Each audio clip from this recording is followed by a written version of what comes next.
नमस्कार, मैं डॉक्टर जितेंद्र पाकाड़, दर्शन शास्त्र विभाग, राजकीय महाविद्यालय करौली। मित्रों, आज हम सांख्य दर्शन में दुख की जो अवधारणा है उस अवधारणा को विस्तार से आपको समझाएंगे। चूँकि बीए पार्ट थर्ड में कोटा यूनिवर्सिटी के सिलेबस के अनुसार सांख्य और योग दर्शन जो पेपर चलता है उस पेपर के अंतर्गत हमने सांख्य दर्शन की से संबंधित विभिन्न वीडियो आपको पिछले कुछ दिनों में प्रदान किए हैं। आज हम सांख्य दर्शन में जो दुख की अवधारणा है, ये जो दुख की अवधारणा अभी आपके सिलेबस के अंतर्गत है, इस दुख की अवधारणा को हम विस्तार से समझने का प्रयास करते हैं। तो दुख दुख के कारण एवं दुख निवारण को ईश्वर कृष्ण ने सांख्य कारिका की जो प्रथम कारिका है उसके माध्यम से व्याख्या करने का प्रयास किया है। इन कारिकाओं के बारे में हम आप लोगों को पहले भी बता चुके हैं कि सांख्य कारिका में 72 कारिका है और इन 72 कारिकाओं के माध्यम से सांख्य दर्शन के विभिन्न सिद्धांतों का प्रतिपादन किया गया है। तो यहाँ पर हम ये सांख्य कारिका की जो प्रथम कारिका है उस प्रथम कारिका जो दुख से संबंधित कारिका है, इसकी चर्चा हम आज इस वीडियो के अंतर्गत करते हैं। तो ये जो कारिका है इस कारिका को आप ध्यान से सुने समझें। दुख त्रयाभिघाता जिज्ञासा तत्पाघात के हेतु दृष्टे सा पार्था चैन्य कांत्या तो अभावात। तो ये प्रथम जो कारिका है इस प्रथम कारिका में हम समझने का प्रयास करते हैं। तो दुख त्रयासे अभिप्राय दुख के आध्यात्मिक, आदि भौतिक तथा आदि दैविक तीनों प्रकारों से हैं। ये दुख त्रयाभिघाता यानी 3 प्रकार के दुखों की चर्चा इस कारिका के अंतर्गत की गई है। और ये जो 3 प्रकार के दुख है वो इस प्रकार से हैं: आध्यात्मिक, आदि भौतिक और आदि दैविक। इन त्रिविध दुखों के द्वारा पीड़ित होते रहने से उनके निवारण हेतु के विषय में व्यक्तियों में स्वतः जिज्ञासा उत्पन्न होती है। यानी इन तीनों दुखों से व्यक्ति जब पीड़ित होता है तो इनके निवारण के लिए व्यक्ति में निश्चित रूप से स्वतः एक जिज्ञासा उत्पन्न होती है। लेकिन लौकिक उपायों से दुखों की निवृत्ति अवश्यंभावी नहीं है तथा एक बार दुखों की निवृत्ति हो भी जाए तो भी दुखों से आत्यंतिक निवृत्ति अर्थात सदा के लिए मुक्ति हो जाएगी, इसका भी निश्चय नहीं है। यानी इन दुखों से मुक्त होना बड़ा मुश्किल है। फिर भी हम इस कारिका के माध्यम से आपको समझाने का प्रयास करते हैं कि इन दुखों को किस प्रकार से कम किया जा सकता है या इनको पूर्णतः इनसे निवृत्ति प्राप्त हो सकती है। तो सांख्य दर्शन में 3 प्रकार के जो दुख माने गए हैं जिनका विवरण इस प्रकार है। तो एक तो है आध्यात्मिक दुख, और द्वितीय है आदि भौतिक दुख, और तीसरा है आदि दैविक दुख। ये 3 प्रकार के दुख है। अब हम एक एक दुख को समझते हैं कि वास्तव में ये दुख किस प्रकार से उत्पन्न होते हैं। तो आध्यात्मिक जो दुख होता क्या है? आध्यात्मिक अर्थात आत्मा से संबंधित आंतरिक, शारीरिक, मानसिक कारणों से अभिव्यक्त होने वाले दुख को आध्यात्मिक दुख कहते हैं। ये जो दुख है आत्मा से संबंधित दुख है और ये आंतरिक भी हो सकता है, शारीरिक हो सकता है, मानसिक भी हो सकता है। जो आत्मा के द्वारा उत्पन्न होते हैं या आत्मा में उत्पन्न होते हैं इनको हम आध्यात्मिक दुख के अंतर्गत रखते हैं।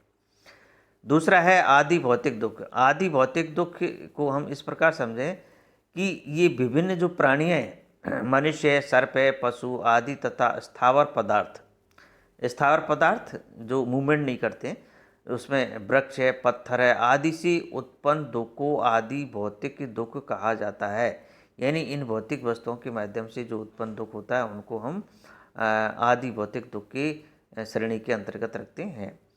तीसरे प्रकार का जो दुख है वो है आदि दैविक दुख। अब ये जो आदि दैविक दुख है इसको आप समझते हैं किस प्रकार से उत्पन्न होता है। तो ये देव, यक्ष, राक्षस, भूत, प्रेत आदि के कारण उत्पन्न होने वाले तथा आंधी, तूफान, बाढ़, वृष्टि आदि से उत्पन्न होने वाले दुखों को आदि दैविक दुख कहा जाता है। तो ये आदि दैविक दुख देवीय प्रकोप से उत्पन्न होने वाले दुख हम आंधी, तूफान, बाढ़, वृष्टि को भी ये कल्पित करते हैं कि ये भी किसी देवी प्रकोप के कारण आते हैं और इनसे हमें दुख उत्पन्न होता है। तो ये तीसरी प्रकार का जो दुख होता है वो आदि दैविक दुख होता है। तो ये 3 प्रकार के हमने दुखों की यहाँ समझाने का प्रयास किया है। तो ये किस प्रकार की दुख होते हैं, ये तीनों प्रकार के दुख, जो आध्यात्मिक दुख है, आदि भौतिक दुख और आदि दैविक दुख। अब हम ये देखते हैं कि दुख का कारण क्या है। तो वास्तव में सांख्य दर्शन के अनुसार दुख स्वभावतः संसार में व्याप्त होता है, यानी दुख तो संसार में स्वभावतः होता है। दुख का मूल इस निखिल जगत की मूल में निहित है। ये जो निखिल जगत है, जगत की उत्पत्ति होती है, उसके साथ ही दुखों की उत्पत्ति होती है, क्योंकि इस ब्रह्मांड का मूल कारण प्रकृति है, और जो गुणात्मिका है, गुणात्मिका मतलब त्रिगुणात्मिका, हम 3 गुण होते हैं, अर्थात सत्व, रज और तम, इन 3 गुणों से युक्त है। यानी जो प्रकृति होती है, उस प्रकृति में ये 3 प्रकार के गुण निहित होते हैं। रजोगुण दुख का मूल कारण है। अब वास्तव में ये जो 3 गुण हैं, इन 3 गुणों में से ही हमें देखते हैं कि सत्व, रज और तम, इनका जो नेचर है, जो प्रवृत्ति है, ये प्रवृत्ति हमने पिछले वीडियोज में देख ली है। तो रजोगुण जो है दुख का मूल कारण है। आत्मा को छोड़कर संसार में कोई ऐसा तत्व नहीं है जिसमें रजोगुण नहीं हो। यानी आत्मा तो एक ऐसा है जिसमें, क्योंकि आत्मा इन गुणों से निर्मित नहीं होती है, तो इस संसार में ऐसी कोई भी वस्तु नहीं है आत्मा के अतिरिक्त जिसमें जिसमें रजोगुण ना हो, और रजोगुण का कार्य ही दुख है। इस प्रकार दुख जीवन का एक सत्य है जिसे जीवन से पृथक नहीं किया जा सकता। चूँकि ये जो संसार है, ये प्रकृति है, ये तीनों गुणों से युक्त है, और जब तीनों गुण होंगे और रजोगुण होगा तो निश्चित रूप से दुख भी होगा, क्योंकि दुख का मूल कारण तो रजोगुण है। तो यहाँ पर इस प्रकार से ये हमने जो बात की है। आगे हम अब देखते हैं कि दुख का निवारण।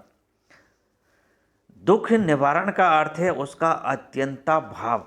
अत्यंत भाव का मतलब हमेशा के लिए समाप्त हो जाना, परंतु दुख का अत्यंता भाव तो संभव नहीं है, क्योंकि प्रत्येक कार्य का अपना कारण है, और कार्य कारण परंपरा को सांख्य दर्शन में सत्कार्यवाद के रूप में मानते हैं। अर्थात कार्य उत्पत्ति से पूर्व कारण में सतरूप में रहता है। जब सत्कार्यवाद को पढ़ेंगे तब हम समझेंगे कि सत्कार्यवाद क्या होता है।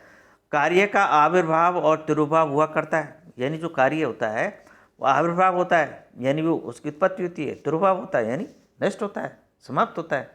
तो ये चलता रहता है, आविर्भाव और तिरुभाव। तो विनाश अर्थात सर्वथा निराकरण संभव नहीं है, किसका? दुख का। इस प्रकार हम कह सकते हैं कि दुखों को कम किया जा सकता है, उनकी सर्वदा के लिए आत्यंतिक निवृत्ति संभव नहीं है। तो ये यहाँ इस प्रकार से बात करते हैं कि जब तक सूक्ष्म और स्थूल शरीर बने रहेंगे तब तक भोग होता रहेगा और दुख भी बना रहेगा। अब हम देखते हैं कि दुख निवारण के उपाय क्या हो सकते हैं। रजोगुण दुख का मूल कारण है। सत्वगुण का कार्य दुखों को कम करना है। रजोगुण के साथ ही सत्वगुण का विधान किया जाता है। सत्वगुण के कारण व्यक्ति ज्ञानी यानी बौद्धिक होता है। इस कारण व्यक्ति दुखों के निवारण हेतु विभिन्न उपाय सोचता रहता है। किसके कारण?